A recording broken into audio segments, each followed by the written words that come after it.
tane de daha.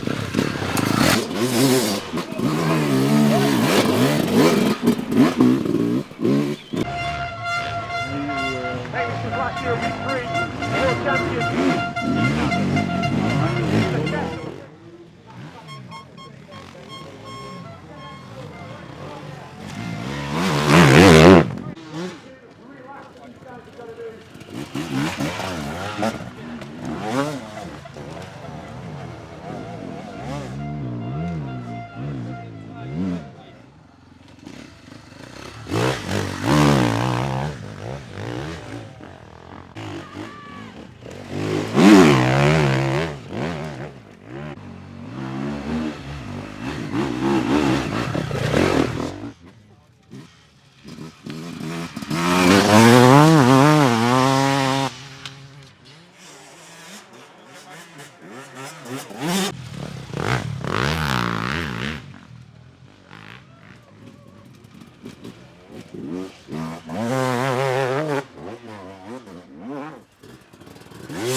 Paulo, number one of the CM riders on the Boano team.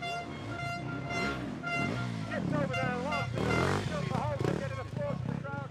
In the middle and they're on that 300cc meter. Top skip way of that Enduro. So like on Freeman.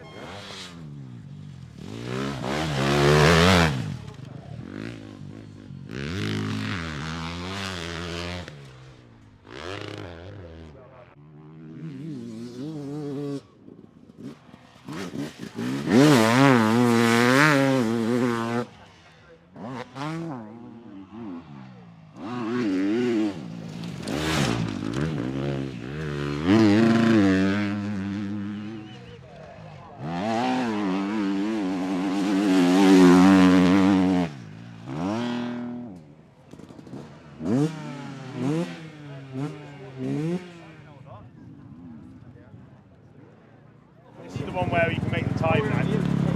You're doing great, mate.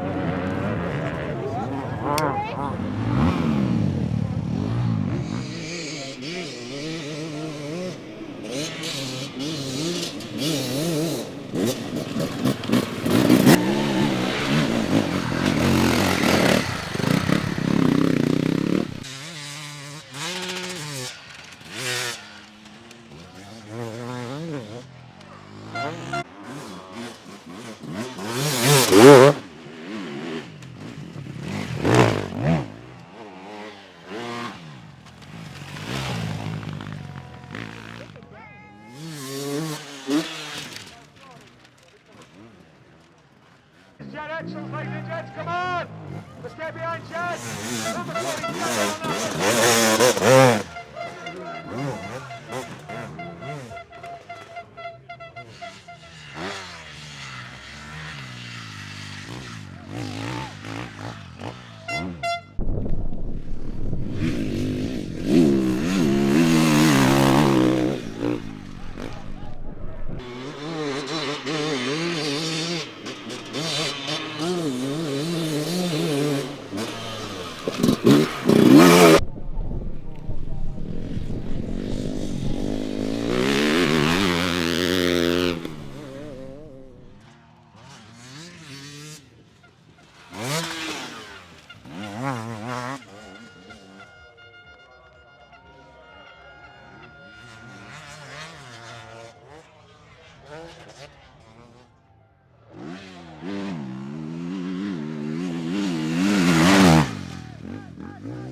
Solid, Alvin Norman, Jose Garcia.